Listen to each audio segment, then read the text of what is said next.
Welcome to The Source, where we combine the headlines with in-depth conversations with the newsmakers themselves. I'm Pinky Webb. Today on the program, it's the most beautiful day in the universe.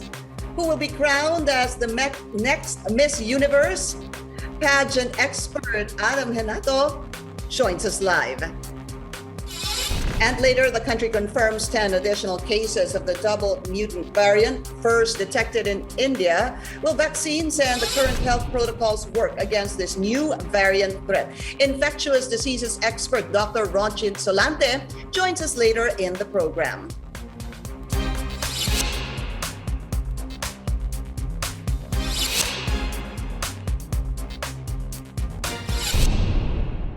Miss Universe Philippines 2020, Rabia Mateo makes it to the top 21 of the pageant. Mateo was mentioned in the third batch of semifinalists, together with Brazil, Great Britain, Nicaragua, Thailand, Costa Rica, and Vietnam. Will Rabia bring home the fifth Miss Universe crown? Let's go straight to the source of the story. We have pageant expert Adam Genato. Hi, Adam. Welcome back to The Source. And it's the most beautiful day in the universe. It's the time of the year again, Miss Pinky. Absolutely. My gosh, were you nervous? I mean, we were waiting for Rabia to be called, and they called her dun sa third batch. I think she was called number 15 out of the 21. Yes. I was so nervous because I thought they would call her last as the fan vote winner, considering that we have been all out in voting for her in Lazada app. So I was so relieved when she was called 15. At least nakahinga na tayo ng maluwag. Okay na yon. But even if she was called, 15, 16, 17, I knew she was gonna be there. Siyempre, nervous din ako, pero parang it was definite for me that she was going to make it to the top 21. Was it the same for you? Yes. For me, it's already a given that she is a shoo-in to top 21, considering from everything that we have seen from her performance in Miss Universe in terms of her prelims performance the other day, her communication skills, and let's not discount our strong sash factor in Miss Universe. Of course. So tell us about her performance first, so far. What did you see that was so striking about Rabia's performance? The first thing that you would notice about her talaga is her face. I don't know if you watched the preliminary performance, but gandang-ganda.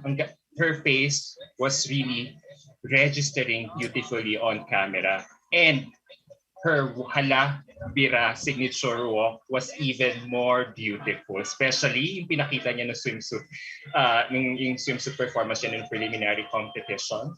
Wow, yeah. Talagang that's really a top 5 caliber performance for me. And also, don't get me started with her communication skills because she really speaks with a lot of substance. Alam mo, ibang-iba siya, no? You can see, feel. She's displaying so much energy, so much confidence, so much beauty, and so much glow. Yes. Iba yung ano niya, yung niraradiate niyang charisma on stage. Yung talagang, you can feel that the fighter in her, na talagang ilalaban niya talaga tong fifth crown natin despite the odds, despite all the criticism in terms of how she is being scrutinized from the way she has always dressed herself since her crowning moment here, all the way to her last minute training in the US. So talagang I'm just hoping that the stars will align in favor of Rabia in a little while. Yun na lang talaga. Huwag lang talagang makapasok lang talaga ng top 5 si Rabia. Tuloy-tuloy na yan. Tuloy-tuloy na talaga po yan, Miss Pinky. Ibang-iba, no? Parang it feels though that in the past years that we've been talking about Miss Universe, it feels like there's so much pressure on Rabia now. As the years go by, parang the pressure seems to be more and more for our candidate. Why is that?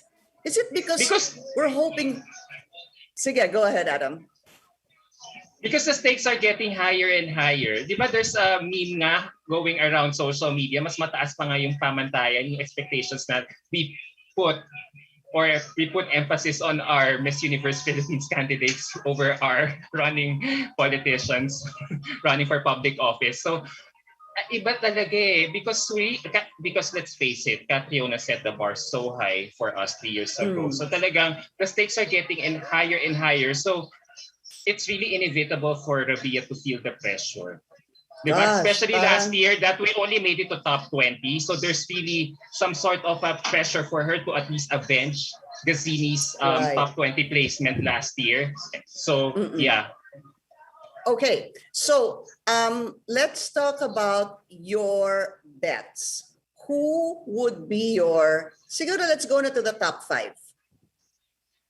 You know what, Miss Pinky, the Latinas are really strong this year. So I'm not surprised that one of them will eventually win the crown. I'm looking at Puerto Rico.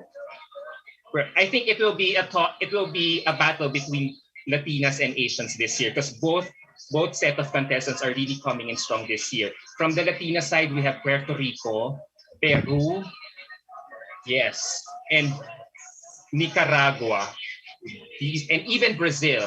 And from the Asian side, India. Apart from Philippines, India is looking like Rabia's strongest rival for the Miss Universe crown this edition. Adam, looking into the top 21, there are actually 5 Southeast Asian, I believe, candidates who made it to the top 21. Nandiyan ang Vietnam, Thailand, Philippines, and I believe there are Myanmar and Indonesia. Yes. Yeah. What does that say? Would you say that in the past, ito yung pinakamaraming Southeast Asian candidates that made it to the top 21? Is this unusual? I'm no longer surprised that this is happening, considering that majority of us Asian fans here in this side of the world are really pageant crazy nations. So talagang ever since bumulusok tayo sa Miss Universe at the start of the last decade when Venus Rock came, I have noticed that our neighboring countries are starting to step up. Yeah. That's so true. Kasi parang feeling ko, sinasabi ng neighboring countries natin, if Philippines can do it, why can't we? Diba? Bakit hindi natin Given the kaya? amount of intensity preparation, considering now we all look the same naman, diba? Physically. So yeah, they're all stepping up. So I'm no longer surprised this is happening. Kasi in terms of social media presence, our Southeast Asian candidates have really the strongest one because of the fans. So Adam, from 21, what can we expect? We know, of course, that the pageant is ongoing, and we took you out of that, watching that, to be able to speak to us. After 21, ano bang susunod? Top 10 na ba? Yeah, top 10. The girls in the top 21 will parade in swimsuits, and then from that they'll cut it into half. Top 10. From 10, they'll parade in their respective evening gowns, from which 5 of them will be pulled out to answer 2 rounds of the final Q&A. Q&A. Yun na nga. Yun yung isa sa 2 rounds of Q&A. I was speaking to Rabia maybe about, I don't know, maybe 7 to 10 days ago, no? And she was saying that the Q&A is obviously something that all the candidates, apart from everything that they're thinking about, they need to prepare for. At talagang she's being trained, she's watching, she's reading, she's busying herself with the Q&A. Kasi napaka-telling ng Q&A kapag dumati. Parang yun yung nakaka-nervyos sa lahat. Kasi yung paglakad nila, in their swimsuits, in their gowns, it's almost as if it's expected, pagalingan na lang dun, di ba?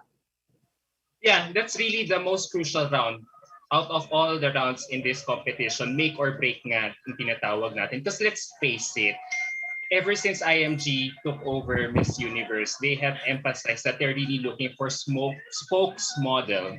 Take note of that term, spokesmodel, or for a combination of a model and a spokesperson. Gone are the days na ganda lang dapat ang puhunan mo sa Miss Universe. Now, the girl has to speak.